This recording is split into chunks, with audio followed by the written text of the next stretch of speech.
বিসমিল্লাহির রহমানির রহিম। আমার এই ঘেরের ছবি আপনাদের কোনোদিন আমরা অবশ্য আপডেট দেয়নি। আমার ঘের হলো এখান থেকে শুরু করে এই সাইড মেরে আর টোং হলো ওই যে। আলহামদুলিল্লাহ আজকের ভিডিও করবো এই জন্যই আসলাম আর কি। অনেকদিন আসা হয় না, লোকজন থাকে অবশ্য ঘেরে, হয়তো সপ্তাহে 1-2 দিন এখানে আসা পড়ে।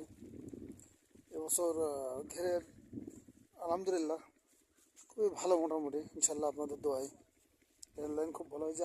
আগে দেখাচ্ছিলাম কালকের আপনাদের বীজতলা করেছি, এখানে রোপণ করতে হবে, ধান করতে হবে এখানে, ঠিক আছে। এই যে এই সাইডে একটা আছে, এই সাইডে একটা আছে, মোট দুটো। এই যে মাঝখান থেকে যাচ্ছে চলে এখানে